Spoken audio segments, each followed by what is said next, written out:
Good evening, everybody. My topic of the presentation today is on the project of the environmental sound management, or ESM, of asbestos waste in tsunami-affected countries in Southeast Asia.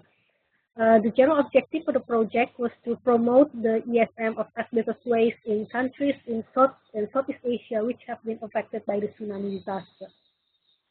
Okay, before we begin, please let me introduce briefly about our center, which is the Basel Convention Regional Center for Southeast Asia, or usually called the BCRCC.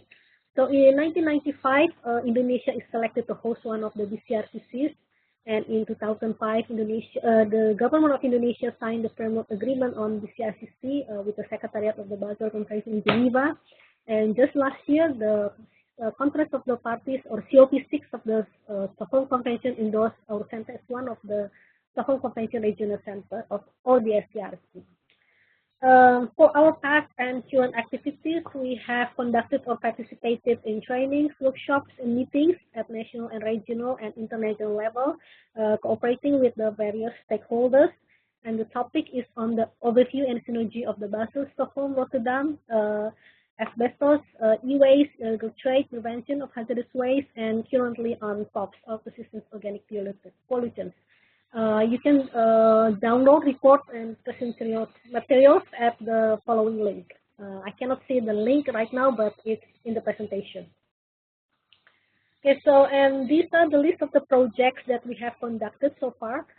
National inventory of hazardous waste in the Philippines, technical guidelines on e-waste inventory and the 3R, asbestos project, development of regional database on e-waste, and then the ongoing project, but now at the final stage, is the review and update of the National Implementation Plan for the Stockholm Convention on POPs in Indonesia. If you're interested, you can also download the reports or results of the project at the following link. Okay, now we move to the project. The project was conducted in cooperation with the Secretariat of the Basel Convention and funded by the Ministry of Foreign Affairs of Japan, administered by the Secretariat of the Rotterdam Convention, starting from December 2009 until February 2011. The project is a part of the sound management of industrial chemicals with the special emphasis on asbestos in Asia and Pacific region project, which is funded by the Ministry of Foreign Affairs of Japan and administered by the Secretariat of the Rotterdam Convention. So the background of the project is that in 2004, tsunami disaster caused major damages in some parts of several countries in South and Southeast Asia region, namely Indonesia, Malaysia, Myanmar, Thailand, India, Sri Lanka, and Maldives. And in 2006, another tsunami and earthquake hit Indonesia, among others in Pangandaran or West Java province. And on 19 December 2006, our center cooperated with the UNEP Disaster Management Branch to organize regional workshop for the ESM of asbestos-containing materials. And the objective of the workshop is to raise awareness for countries that were in the process of reconstruction from tsunami and earthquake.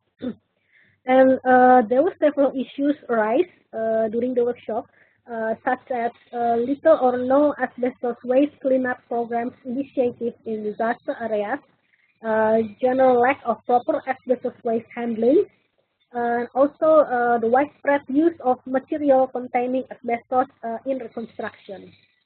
You can download the proceeding or report of the workshop at the link below. Sorry.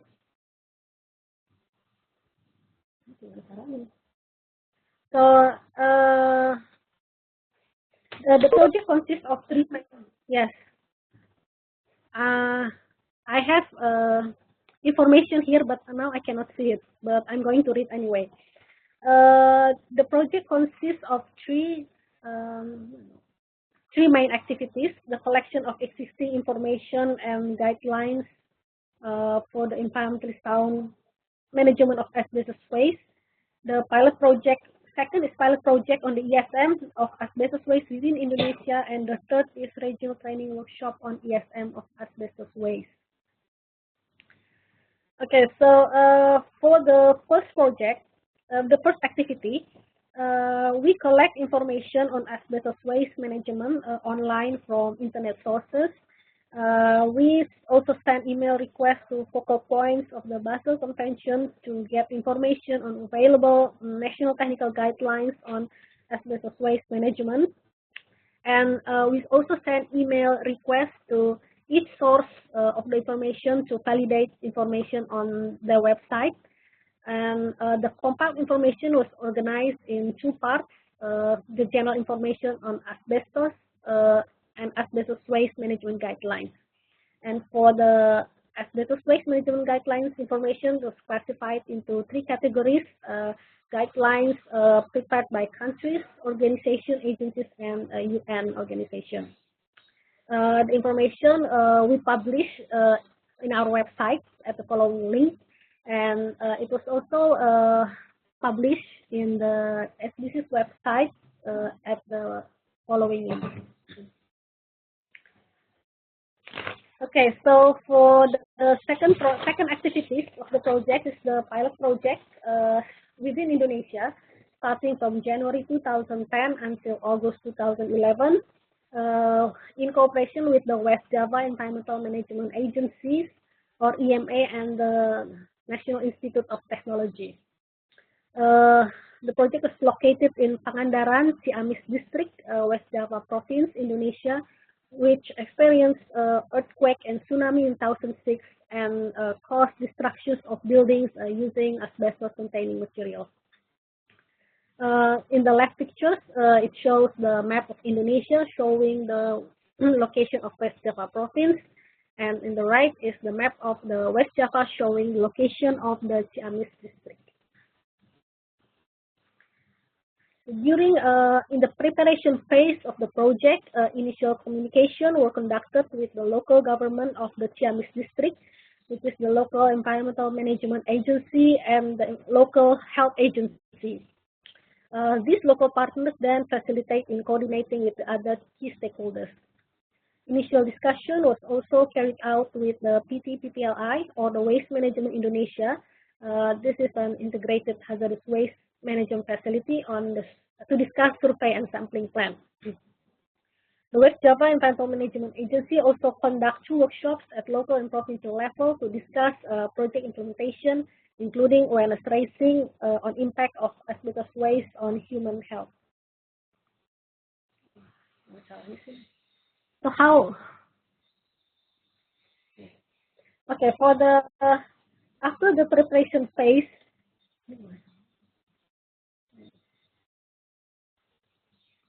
After the preparation phase, site assessment was conducted to select the most appropriate location which can be used as a site target for the project. The criteria used for the selection is operational criteria, including topography and road condition, administration criteria, which is the possibility of getting permit in using the targeted area as location of the project, technical criteria such as location and condition of the building, the friability and amount of asbestos waste, accessibility to get to the location, and risk of asbestos exposure, etc.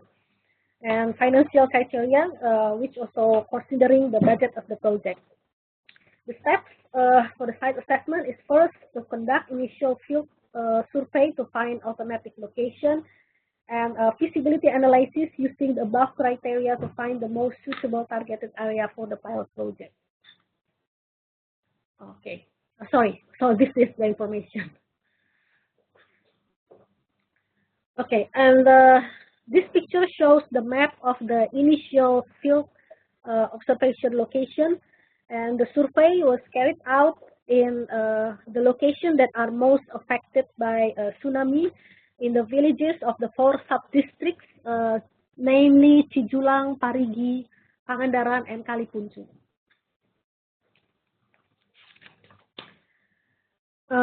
Site assessment was conducted through surveys, observation, interviews, meetings, and discussion. Sampling was also carried out to identify types of asbestos waste. And finally, there were 2 alternative locations, which is the Pananjung Sari Hotel and the Social Agency Building. Picture on the left shows the asbestos ceiling in Pananjung Sari Hotel, and on the right is in social agency building.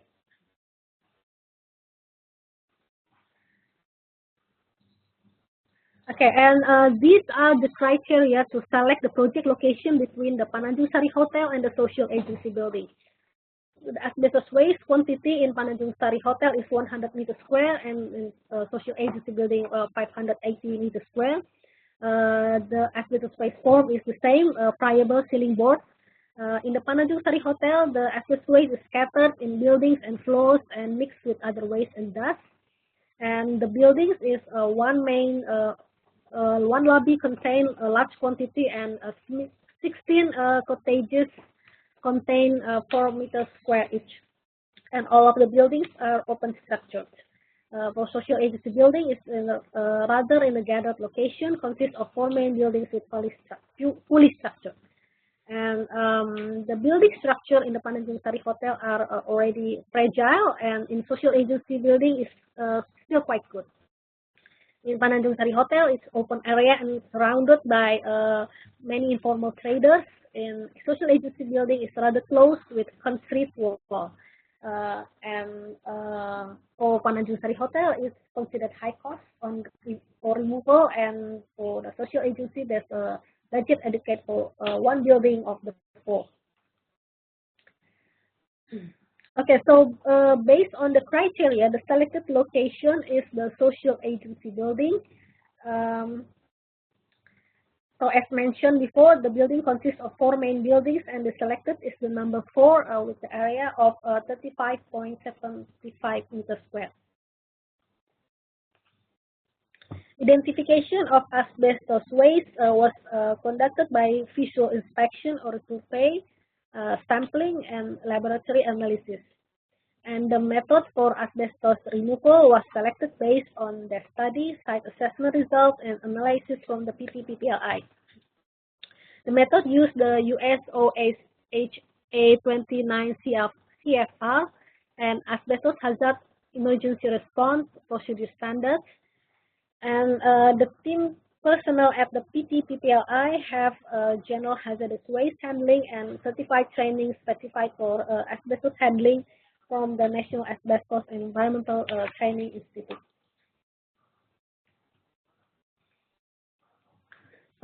Before start working, all team crew received set toolbox briefing to remind all crew about hazards and risks that would be exposed during the asbestos removal project. For physical hazards, there were 2 main concerns, which is working at high level during removal of the ceiling and working at slippery condition because using the wet method. And the location of project is limited and restricted area, so only workers for asbestos removals are allowed to enter the project location. And pictures on the left shows the safety toolbox briefing, and in the middle is the barricade line installation, and on the right is the pictures showing signs to inform other people that asbestos removal project was being carried out. The main equipment used is air sampling equipment, PPE, such as safety helmet, boots, gloves, masks, including asbestos filter, disposable coverall, and body harness. And asbestos removal equipment consists of water spray pump, surfactant, safety line, tags, vacuum cleaner, blower, polyethylene plastic liner, electric generator, and water pump. Air sampling before the asbestos removal was conducted to determine the existing airborne fiber concentration inside the working area. The result of the monitoring can be used as reference and compared to concentration after the completion of the work, and it was carried out with small air pump, battery powered, for 3 hours with filtered air volume of around 900 liters. And the laboratory analysis result shows 0.05620 fiber per milliliter. The building hadn't been occupied since 2006, so there were no items to be removed or protected from being contaminated during the removal activity. To clean up possible asbestos sticking in the surface inside the building, first is cleaning the surface using vacuum cleaner with HEPA or high efficiency particulate air filter with efficiency of 99.97% at filtering particles of 0.3 micrometers in diameter. And after all the surface areas were cleaned, the area was covered with plastic liner and sealed with duct tape to ensure they would not be contaminated during the asbestos removal project.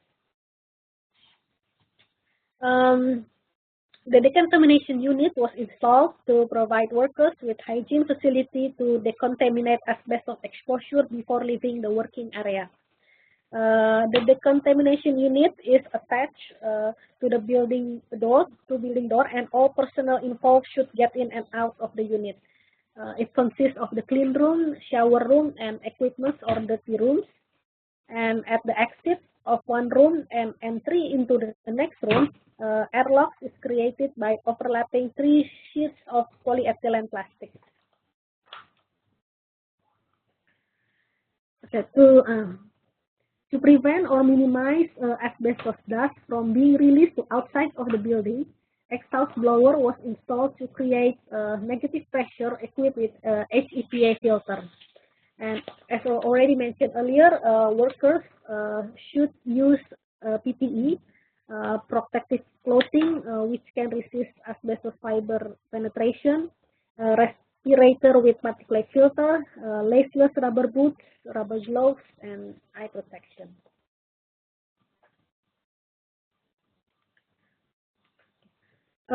Asbestos removal in this project used the wet method. Workers enter the working area through the decontamination unit and remove clothes and put on the PPE.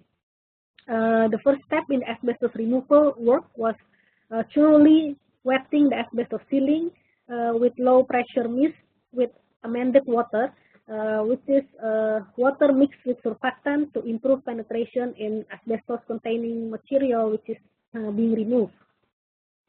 After the wetting process, workers remove the asbestos ceiling carefully to prevent dust release. And during removal activity, the ceiling was always kept wet and resprayed with amended water if necessary.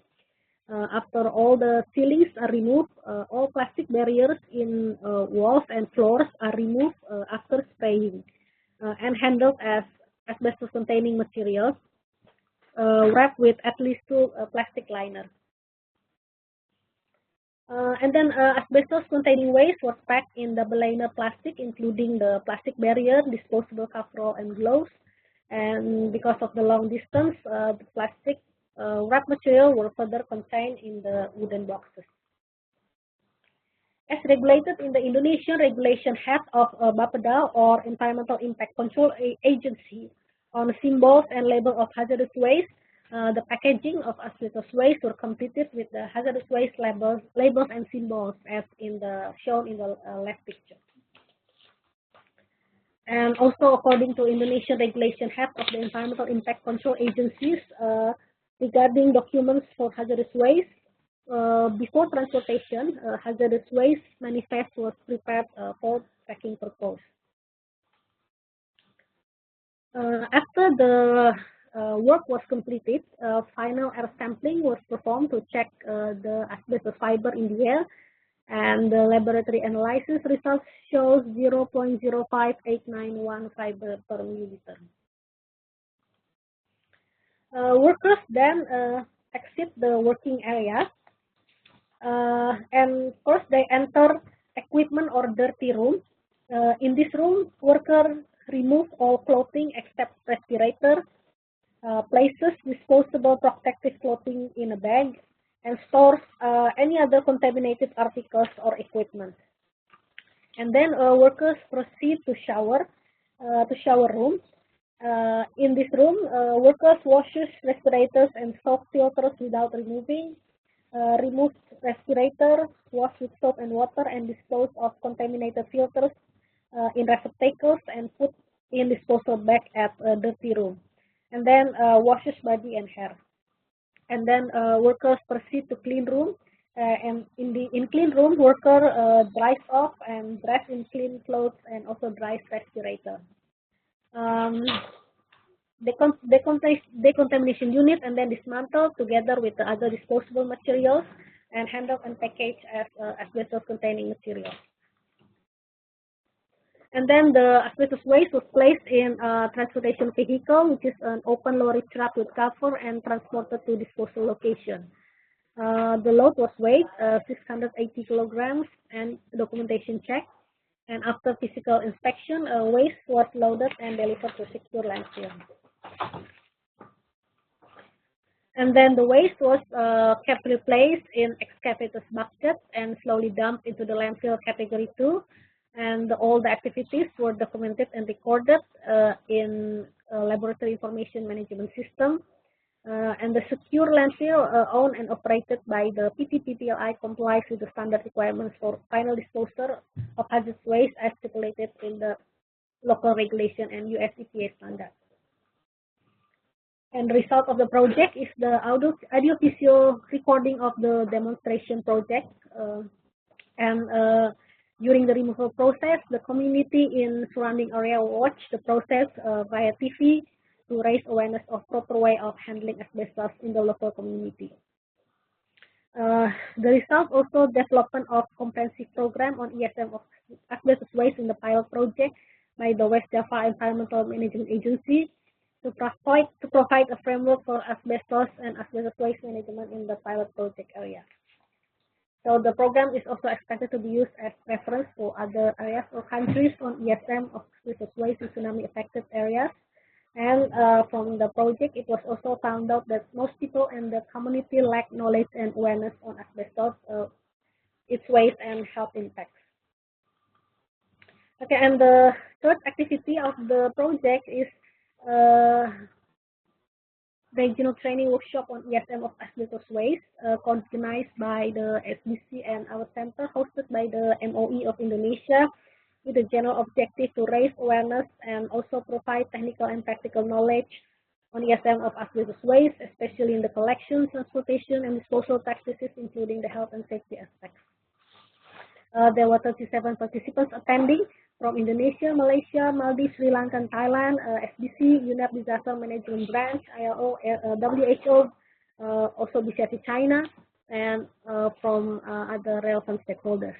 And during the workshop, country participants made presentation on national regulations, resource management, and post-tsunami handling.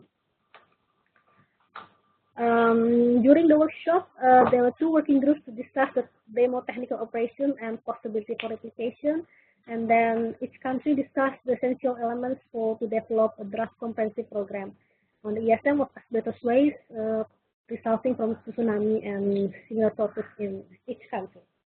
And at the last day, there was site visit to PT Prasada Pamuna Limbah Industri or PPLI in Cileunci, Bogor, West Java Province. You can also download, record, and presentation materials from the workshop at the following link. Okay, so that's the end of my presentation, and thank you very much for listening.